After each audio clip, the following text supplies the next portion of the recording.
Hello students, welcome to my YouTube channel. Today I discuss a brainstorm video for class 10 মাধ্যমিক exam 2027. আজ কিন্তু তোমাদের সামনে share করব বাংলা সাবজেক্ট। এই বাংলা সাবজেক্টেরই কিন্তু আজকে একটা পোয়েম থেকে কিন্তু 4 নম্বর পার্ট শেয়ার করব। আর এই 4 নম্বর পার্টে যে বড় প্রশ্নগুলো হবে সেই বড় প্রশ্নগুলো, দ্যাট মিনস 5 নম্বরের প্রশ্ন উত্তর। এবার দেখো এই 5 নম্বরের প্রশ্নগুলো কিভাবে আসবে, কেমন ধরনের আসবে, এই প্রশ্নগুলোই কিন্তু শেয়ার করব।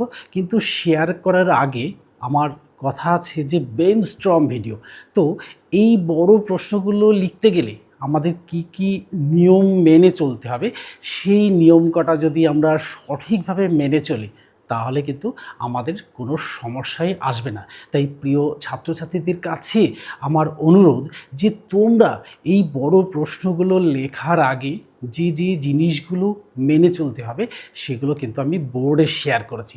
আর বোর্ডে তোমাদের সাথে শেয়ার করার পরে এখান থেকে মোটামুটি 8 থেকে 10টা বড় কোশ্চেন দেবো। আর এই 8 থেকে 10টা বড় কোশ্চেনের মধ্যে থেকেই কিন্তু সব কোশ্চেন পরীক্ষায় আসবে। কি না, ক্লাসেস 70 পরীক্ষায় তথা টেস্ট এক্সাম তথা 2027 সালে মাধ্যমিক পরীক্ষায় গিয়ে দেখবে যে এর মধ্যে থেকে, অর্থাৎ এই বাংলা যে পোয়েমটা আজকে শেয়ার করব, এই পোয়েমের মধ্যে থেকে যদি কোনো কোশ্চেন আসে তাহলে আজকের দেওয়া কোশ্চেনের মধ্যে থেকেই কিন্তু আসবে। তাই আমি বলবো এই কোশ্চেনগুলো কিন্তু তোমাদের ভালো করে পড়তে হবে, কিন্তু পড়ার আগে আমাদের কিছু জিনিস মেনে চলতেই হবে। দেখো, তোমরা যদি পুরো অভ্যাস করো, অর্থাৎ তোমরা এই যে প্রতিনিয়ত যে অভ্যাসটা করবে সেই অভ্যাসের মধ্যেতেই কিন্তু তোমাদের ফসলটা তোমরা পাবে। আর তোমরা যদি সঠিক পথ অবলম্বন করো তাহলে তোমাদের লক্ষ্য যদি স্থির থাকে তাহলে কিন্তু কোনো সমস্যাই তোমাদের ছুঁতে পারবে না। তো দেখো, আজকে আমি বোর্ডে কতগুলো নিয়ম লিখেছি, সেই নিয়মগুলো তোমাদের সাথে শেয়ার করব। শেয়ার করার পরেই কিন্তু আমি বড় কোশ্চেনগুলো শেয়ার করব, কিন্তু উত্তর প্রয়োজনে আমি তো অবশ্যই শেয়ার করব। যদি প্রয়োজন লাগে তাহলে কিন্তু তোমরা কমেন্ট বক্সে অবশ্য লিখবেই, আর লিখলে পরেই কিন্তু আমি উত্তর দিতে বাধ্য থাকবো। তাই আমি উত্তরগুলোও কিন্তু যথাসময়ে তোমাদের সাথে শেয়ার করব। তো দেখো বোর্ডে আমি কি লিখেছি, দেখো বোর্ডে লিখেছি, এখানে লিখেছি ব্রেইনস্টর্ম ভিডিও ফর মাধ্যমিক এক্সাম 2027। এখানে লিখেছি class 10 subject Bengali, topic poem কি আয় আরও বেঁধে বেঁধে থাকি, পার্ট কিন্তু 4। 3 নম্বর পার্ট অলরেডি শেয়ার করা হয়ে গেছে। আজকে কিন্তু শেয়ার করব এই ব্রড কোশ্চেনগুলো, অর্থাৎ 2027 সালে যে প্রশ্নগুলো পরীক্ষায় আসবে তার মধ্যে থেকেই কিন্তু, অর্থাৎ এখানে যেগুলো শেয়ার করব তার মধ্যে থেকেই আসবে। তো দেখো, আমি এগুলো এই বড় প্রশ্নগুলো লিখতে গেলে আমাদের কি কি নিয়ম মেনটেন করতে হবে এটা কিন্তু আগে জানতে হবে। তো আমি হজবড়লা করে 2 পৃষ্ঠা লিখে আসলাম, এতে কিন্তু কোনো মূল্য থাকবে না। তাই যে যে নিয়মগুলো আমাদের মেনটেন করে চলতে হবে সেই নিয়মগুলো কিন্তু মানতেই হবে। এর বাইরে নিয়ম মেনটেন না করলে তাহলে কিন্তু সাকসেস আসবে না। তাই সঠিক লক্ষ্য রেখে স্থির সিদ্ধান্ত নিয়ে কিন্তু এগোলেই তাহলে কিন্তু 2027 সালের ফসলটা তোমরা পেয়ে যাবে। তাই আর দেরি করা যাবে না।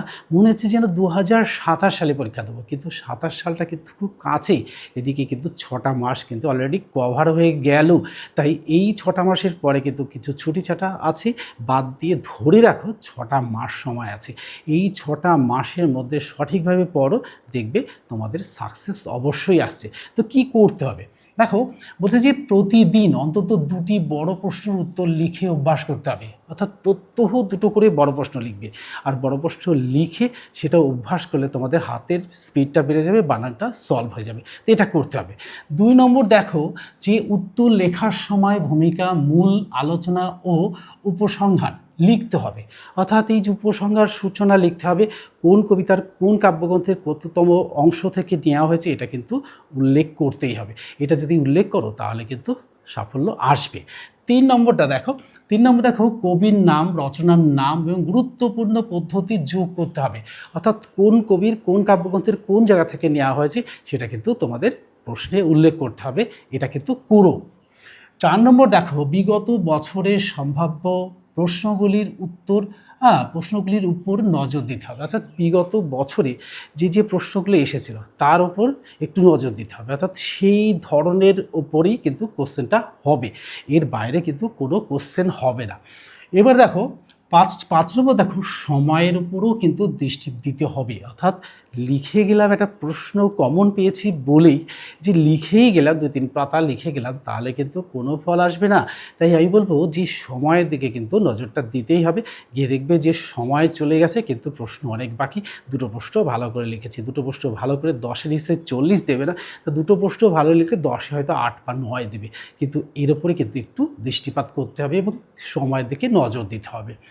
এবার দেখো 6 নম্বর, দেখো যে পরিষ্কার হাতের লেখা ও সঠিক বানান লেখার অভ্যাস করতে হবে। তো দেখো আমিও তো লিখেছি, হ্যাঁ, আমি তো টেনে টেনে লিখেছি, অর্থাৎ তোমাদেরও এরকম পরিষ্কার করে লেখাটা লিখতে হবে।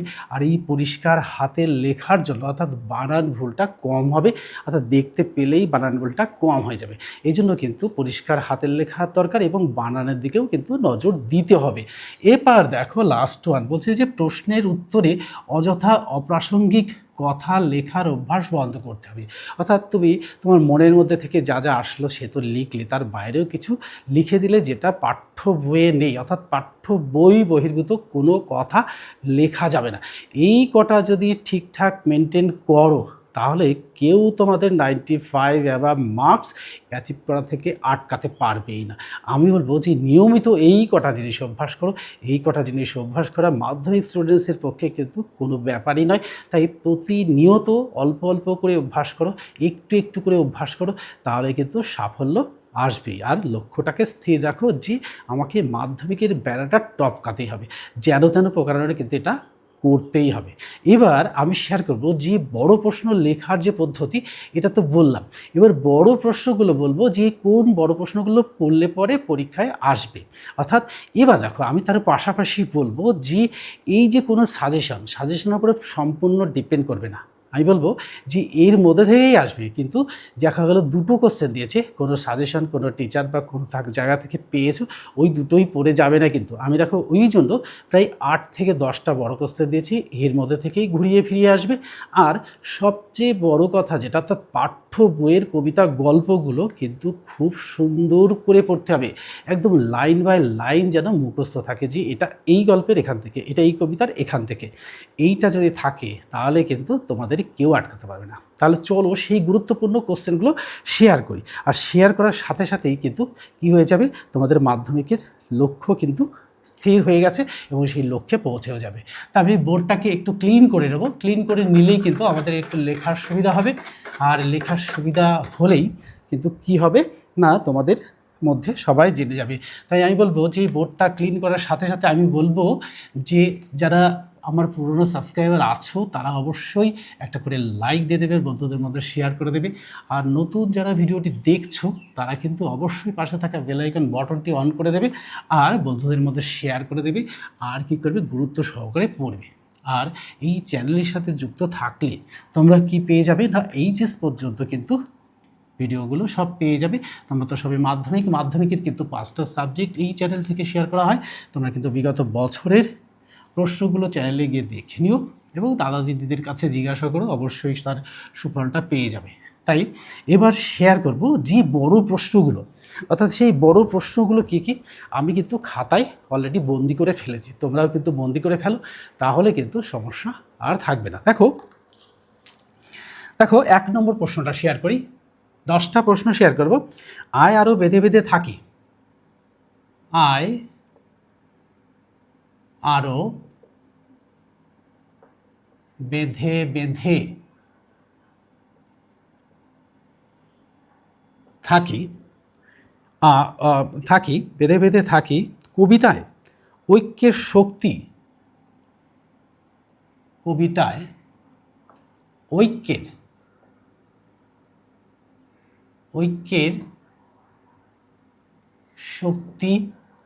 ঐক্যের শক্তি সম্পর্কে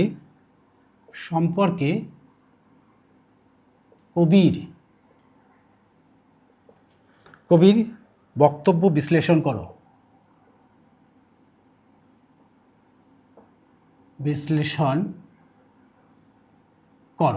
1 নম্বর। 2 নম্বর দেখো, আয় আরও বেঁধে বেঁধে থাকি কবিতায়, আয় আরও বেঁধে বেঁধে থাকি কবিতায় কবিতায় কবির জীবন দর্শন ব্যাখ্যা করো। কবির জীবন দর্শন ব্যাখ্যা করো। 3 নম্বর দেখো, কবিতায় ভাষা ও কবিতায় মিনস এই আয়েরও বেঁধে বেঁধে থাকি কবিতায় ভাষা ও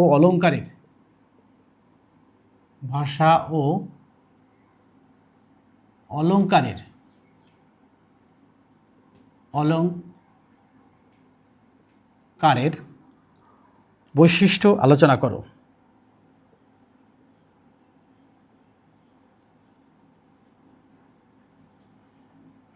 আলোচনা করো। 4 নম্বর কোশ্চেন দেখো, চলে যাব আমরা পরের পাতায়। 4 নম্বর কোশ্চেনটা দেখো, কবিতায়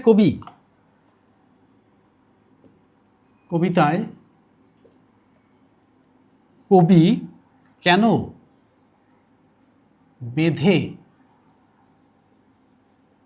বেঁধে থাকার কথা বলেছেন?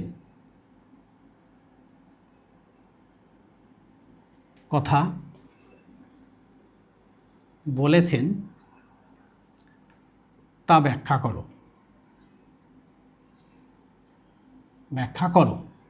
5 নম্বর কোশ্চেন দেখো, কবিতায় ব্যবহৃত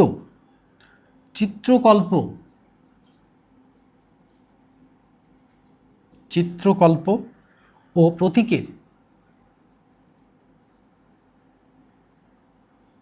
প্রতীকের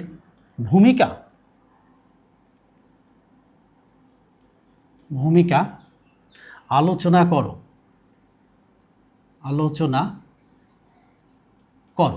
6 নম্বর কোশ্চেন দেখো, কবিতার মাধ্যমে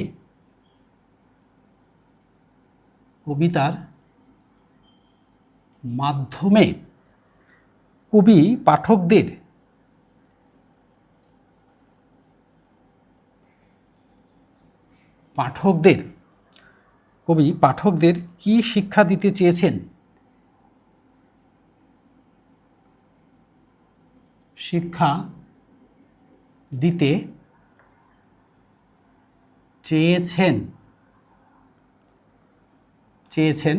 ব্যাখ্যা করো।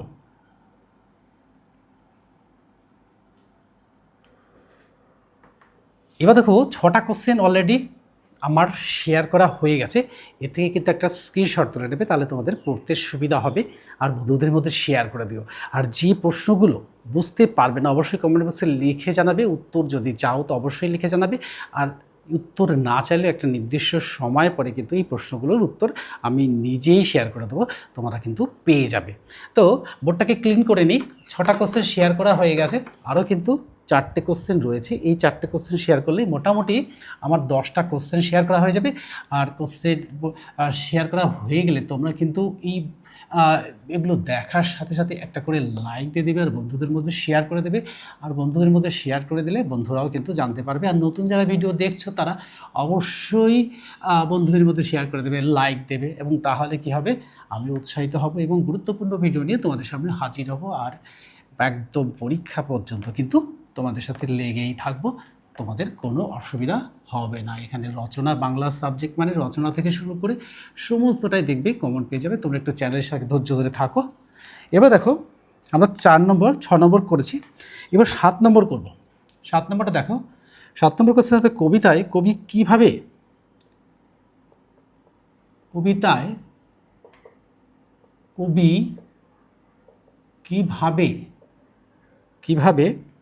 ঐক্য ও মানবতা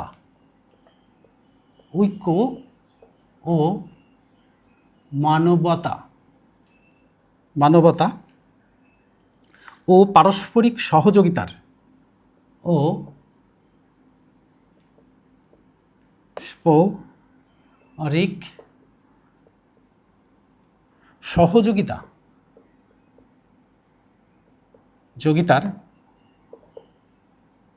যোগিতার বার্তা দিয়েছেন, আলোচনা করো।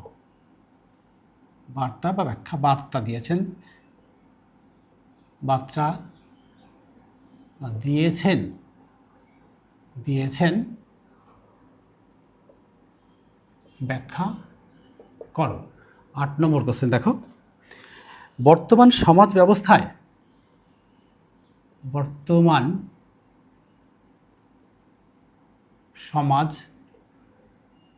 ব্যবস্থায়, সমাজ ব্যবস্থায় আয় আরও বেঁধে বেঁধে থাকি,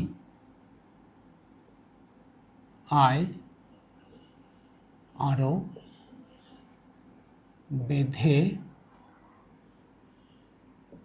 বেঁধে থাকি, আয় আরও বেঁধে বেঁধে থাকি, কবিতায় প্রাসঙ্গিকতা আলোচনা করো। কবিতার কবিতার কবিতার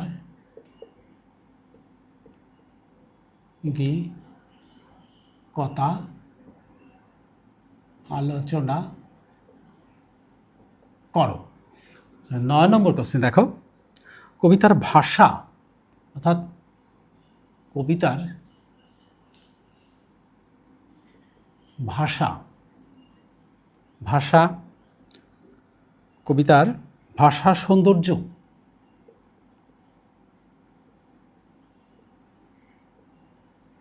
ব্যাখ্যা করো। এবার লাস্ট কোশ্চেন, 10 নম্বর কোশ্চেন দেখো, এই কবিতা থেকে, এই কবিতা থেকে, একটুখানি কবিতা থেকে আমরা পাঠকরা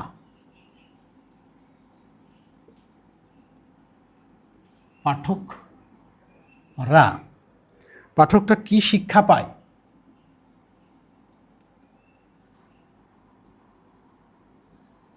শিক্ষা পাই, যুক্তিসহ ব্যাখ্যা করো।